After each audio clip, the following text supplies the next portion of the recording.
Motorcycle को car बना दूं, खंभे को मैं तार बना दूं, वो तो मोदी जी ने रोज रोक रखा है। नहीं तो पाकिस्तान में भी सरकार बना दूं। पाकिस्तान में भी सरकार बना और क्या, हमने सिर्फ इतना कहा था कि जियो का डेटा और सोनिया का बेटा दोनों खाली मनोरंजन के काम आते हैं। अब उनको बुरा लग गया। और किस काम आ रहे बताओ पब्लिक? कि बच्चों को संस्कार देना है तो मोदी जी वाला देना, ताकि हमेशा माँ के चरणों को छू के कामयाबी पाए। अगर मोबाइल दोगे तो पबजी खेल के पप्पू जी जैसा हो जाएगा। अब अपने ऐठन में रहोगे कि हमको सरकारी नौकरी चाहिए। किस किस को दे? 140 करोड़ तो भरे पड़े हो। किसको किसको सरकारी नौकरी दे भाई? काम करो। आज काम करके टाटा बिरला अंबानी इतने ऊंचे पे बैठे हैं। 12-12 घंटे आप दिन भर फोन चलाते हो। जब तक आपके थोपड़े पे फोन गिरेगा नहीं, आपको नींद नहीं आएगा। और दोष दोगे मोदी को? प्रधानमंत्री तो ठीक 4 बजे उठते, लेकिन देशवासी हमारे 12 बजे उठते, तो कहाँ से विकास होगा बताइए? आज देखो, अभी जब ये नुपुर शर्मा जी कुछ बोली थी तो पूरा 56 देश एक हो गया था, बराबर। अब आज देखिए, एक लड़की का 35 टुकड़े किया जाता है, तब कोई देश इकट्ठा नहीं हो रहा है। कैसा क्यों हो गया वो लड़की के साथ? वो तो भाई पूछने की बात है। मोदी, हाँ, ये 2024 का सेमीफाइनल है। ये जीतने के बाद सीधा 24 में फाइनल है। हाँ। फाइनल में कौन होगा सामने तो 2024 भी मोदी जी रहेंगे। उसके बाद हमारे बुलडोजर बाबा योगी जी, चाय वाले के बाद गाय वाला, चाय वाले के बाद गाय वाला, चाय वाले के बाद गाय वाला। और लाना भी जरूरी है। विपक्ष कहता है मोदी जी 4 बार कपड़े बदलते हैं, तो हमने ही कहा रुको, अभी एक कपड़े वाले को लाएंगे जो साल भर बदलते ही नहीं। तो साल भर बदलते नहीं। अच्छा, ये वो कह रहे हैं कि विपक्ष की तरफ से राहुल गांधी युवा चेहरा है, युवा चेहरा को लाना चाहिए। अब भैया 56 साल की उम्र में अगर युवा बोलते हो तो हमसे बड़ा अंधा तो कोई नहीं है। जो 56 साल की उम्र में भी उनको युवा बोले तो क्या मतलब? हमने सिर्फ इतना कहा था कि जियो का डेटा और सोनिया का बेटा दोनों खाली मनोरंजन के काम आते हैं। अब उनको बुरा लग गया। और किस काम आ रहे बताओ पब्लिक? अभी हमको देखो, आप सोच लीजिए, आप लोग को मालूम है, सबको मालूम है। कह रहे हैं आप उनकी मजाक बनी बनाते हैं। मजाक हम ही नहीं, पूरा देश बनाता है। हम वायरल हो जाते हैं बस। क्यों मजाक बनाते हैं? उनका मजाक के लायक ही हैं वो। अब आज निकले हैं भारत जोड़ने। मैं पूछता हूँ, मेरा भारत बटा ही कब था? अभी हमसे सब कह रहे हैं कि ट्रेन में आके कि जब से मोदी जी की सरकार आई है हमारे देश में हिंदू मुस्लिम ज्यादा हो रहा है। तो हमने कहा मोदी जी तो हमेशा एक ही बात कहे हैं कि मेरे 140 करोड़ देशवासियों। उस बीच हैदराबाद का एक प्राणी आके कहता है कि मैं 15 करोड़ हूँ। तो बांटने का काम मोदी जी कर रहे हैं कि वो कर रहा है? मुझे बताइए। वो तो हमेशा सबको गिनते हैं। वो तो जातिवाद भी खत्म कर दिए। एक सफाई कर्मचारी का बनारस जाके पैर धो दिए कि बेटा अभी भी सुधर जाओ। लेकिन हम ही लोग की गलती है, हम लोग सुधरते नहीं है। आज कोई भी कार्य करते हैं, मोदी जी तो अपने माँ के चरणों को छूते हैं। मैं तो सबसे अपील करूंगा आपके चैनल के माध्यम से कि बच्चों को संस्कार देना है तो मोदी जी वाला देना, ताकि हमेशा माँ के चरणों को छू के कामयाबी पाए। अगर मोबाइल दोगे तो पबजी खेल के पप्पू जी जैसा हो जाएगा। अच्छा, ये बताइए, आपने कहा कि सबकी बात करते हैं, लेकिन लगातार आरोप यही लगता है कि बीजेपी वाले जो हैं या मोदी जी जो हैं वो हिंदू मुस्लिम की राजनीति करते हैं। इनके पास कोई और मुद्दा नहीं। उन सामने वाले के पास भी क्या मुद्दा है बोलने का? यही तो एक मुद्दा ही बचा है। आज मैं कह रहा हूं कि मोदी जी क्या नहीं किए देश के लिए, मुझे बताइए। 500 साल पुराना हमारा राम मंदिर का मुद्दा था, खत्म कर दिए।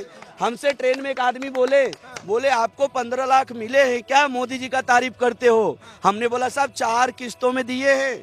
पहला 15 लाख उस दिन हमारे खाते में दिए जिस दिन कश्मीर से 370 हटा दिए।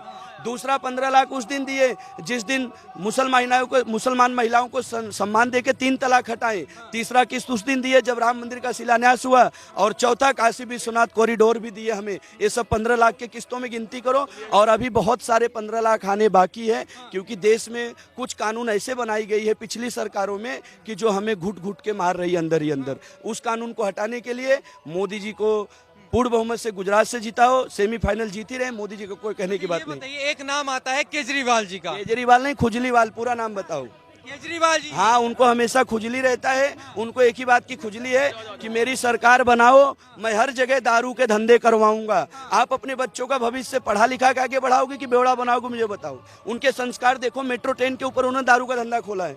खोले कि नहीं? आपके न्यूज के माध्यम से आपको मालूम है कि नहीं? मेट्रो स्टेशन पे दारू का अड्डा है या नहीं, मुझे आप बताइए। तो कहते हैं हमारी शिक्षा क्रांति देखिए। शिक्षा तो यही है उनकी, वहां पढ़ो बाजू में दारू पी लो। और क्या है शिक्षा उनकी? यहाँ दारू बंदी है ना, फिर क्यों आप हर जगह? पहले 125 ठेके थे दिल्ली में, आज 1025 ठेके खुलवाए हैं।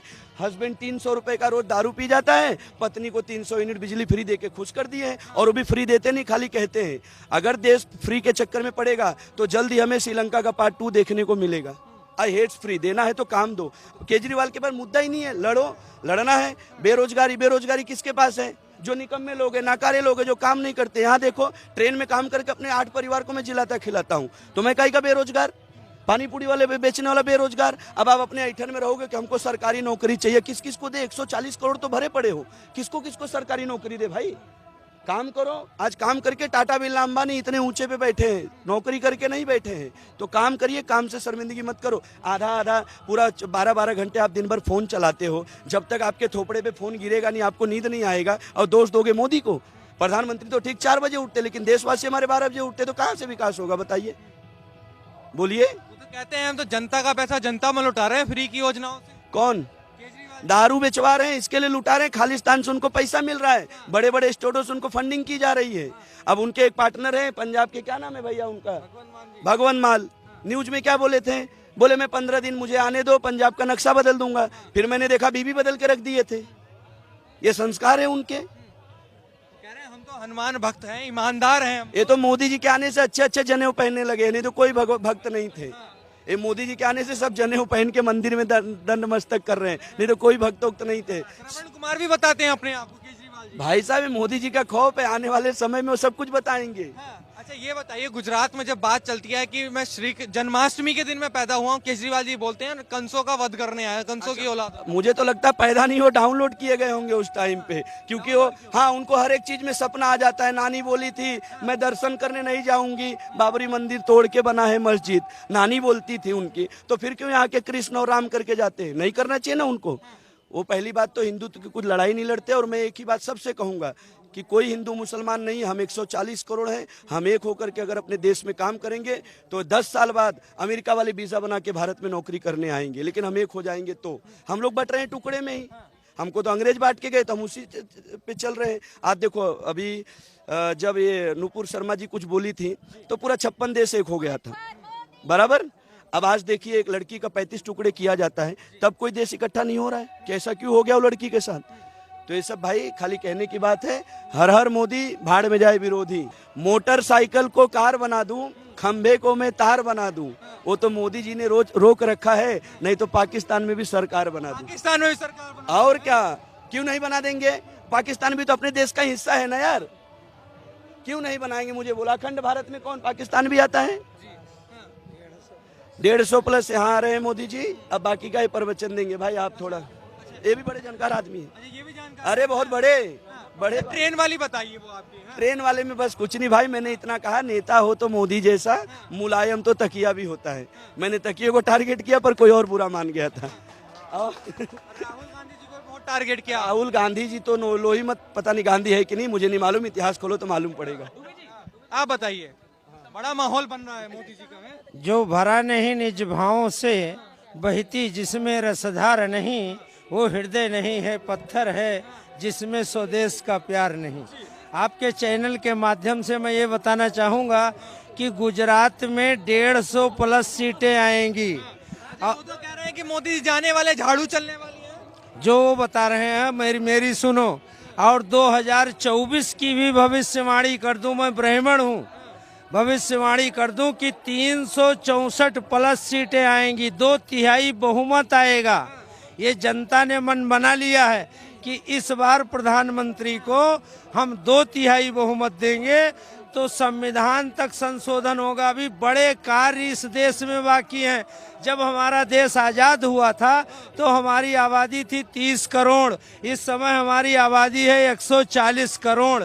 इसलिए 2024 में आपके चैनल के माध्यम से पूरे देश की जनता से अपील करूंगा कि 364 प्लस सीटें एक बार दो प्रधानमंत्री को, संसद में 2/3 बहुमत, इस पे चर्चा होगी। हार जीत की तो जीत तो सुनिश्चित है, पक्की है, ये तो बिल्कुल पक्की है। आप 2024 की भविष्यवाणी कर रहे हैं, विपक्ष वाले भी कर रहे हैं कि मोदी जी जाने वाले हैं 2024 में। 2024 में आएंगे 364 प्लस, उसके बाद 29 में तुरंत योगी बाबा संभाल लेंगे वो गद्दी। तो कह रहे हैं 2024 में राहुल गांधी सपना देख रहे हैं। ये सब कहने की बात है, देश का युवा जाग चुका है और वो देश पहले बन जाता है जिसका राष्ट्र का युवा जाग जाता है। जिस देश का युवा और कर्मठशील व्यक्ति जाग गया हो, हम मोदी जी और योगी जी के उसमें विश्व गुरु बनेंगे। भारत विश्व गुरु बनेगा, भारत विश्व गुरु बनेगा, विश्व गुरु बनेगा। पूरी दुनिया में भारत विश्व गुरु बनेगा। नरेंद्र मोदी और योगी आदित्यनाथ के मार्गदर्शन में ये 21वीं सदी हमारी है। जैसे 20वीं अमेरिका की थी, 21वीं सदी ही भारत की है। बोलो भारत माता की जय।